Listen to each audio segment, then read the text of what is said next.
Entends-tu la voix du Seigneur, la voix du berger qui parle dans ton cœur? Oui, il est en toi, il règne sur toi, il a donné sa vie pour toi. Bien-aimés dans le Seigneur, bonjour, encore une fois, en ce merveilleux jour de la création du Seigneur. Je viens encore dans notre moment d'encouragement depuis l'Église Averse Intercontinentale. Nous vous transmettons les salutations du Père, du Fils et du Saint-Esprit. Encore merci, je suis vraiment dans la joie d'être là avec vous. Et j'imagine vous là où vous êtes en train de dire merci au Seigneur. Rendez gloire à Dieu parce que nous sommes dans un nouveau mois. Là, nous avons commencé le mois d'octobre. Voici que nous sommes en train de nous approcher à la fin de l'année. Alors que dire? N'est-ce pas que vous pouvez vous imaginer comme si vous étiez dans un marathon? Nous savons que l'histoire du marathon est une histoire d'endurance, est une histoire de bien finir la course. Alors je voudrais aujourd'hui que vous et moi, nous puissions terminer bien cette année 2023.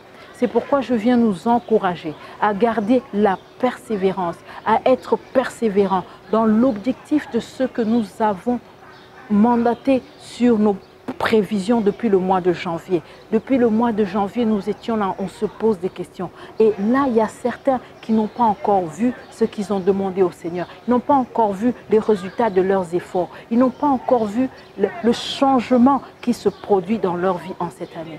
Mais laisse-moi te dire, ma soeur et mon frère, qu'il n'est pas encore trop tard. Parce que dans les 3 mois qui arrivent, dis-toi bien, dans ces 3 mois, et imagine-toi dans la Trinité divine, dans le Père et dans le Fils et le Saint-Esprit. Si tu te focalises, tu vas finir cette course dans la victoire. Et je vais te donner aujourd'hui une parole qui va t'encourager dans le cœur. Et cette parole est dans le livre de Hébreux 6. Dans le verset 11 ou 12, on va lire ensemble. Je vais lire la parole. Il est écrit « Car Dieu n'est pas injuste pour oublier votre travail et l'amour que vous avez montré pour tout son nom. » Ça veut dire quoi? Ça veut dire que votre fidélité, l'espérance que vous avez encore aujourd'hui, d'ici la fin de l'année, vous continuez votre course dans cette marathon. Ne regarde pas ta sœur qui est déjà un peu en avance, qui a accompli son projet, qui a ouvert sa boutique. Ne regarde pas ton frère qui est en train de voir ses enfants voyager. Mais dis-toi bien que ton jour arrive parce que notre Dieu, c'est un Dieu de gloire, un Dieu qui s'améliore à chaque étape. Et en ce moment, pour toi, dans ce mois d'octobre, prépare ton cœur, ouvre ton cœur, augmente ta foi, espère en l'Éternel et tu verras ta victoire. C'est pourquoi encore il dit dans le verset 11, il dit « Nous désirons que chacun de nous montre le zèle pour conserver jusqu'à la fin une pleine espérance. Que cela soit ta portion et ma portion. Parce que l'espérance est ce qu'on n'a pas encore vu.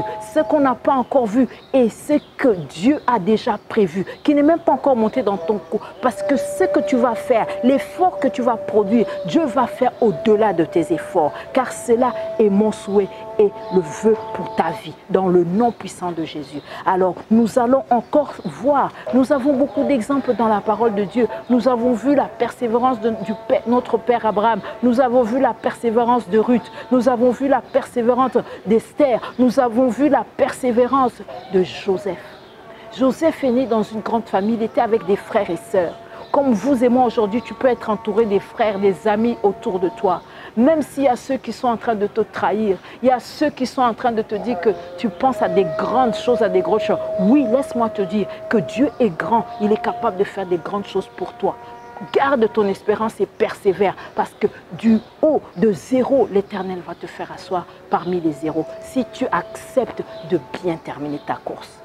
Alors, mon frère et ma soeur, je te souhaite une bonne semaine et demain, n'oublie pas, dans la présence de Dieu, il y a des choses, il y a des prodiges et des merveilles qui se produisent. Parce qu'il est celui qui confirme la parole de ses serviteurs, la parole déclarée sur le peuple de Dieu. Dieu est là pour l'exécuter et l'accomplir et la conduire à l'accomplissement. Alors je vous souhaite une bonne semaine, un bon mois du mois d'octobre 2023 et que la joie de l'Éternel soit notre force à tous. Amen. Entends-tu la voix du Seigneur, la voix du berger qui parle dans ton cœur. Oui, il est en toi, il règne sur toi, il a donné sa vie pour toi.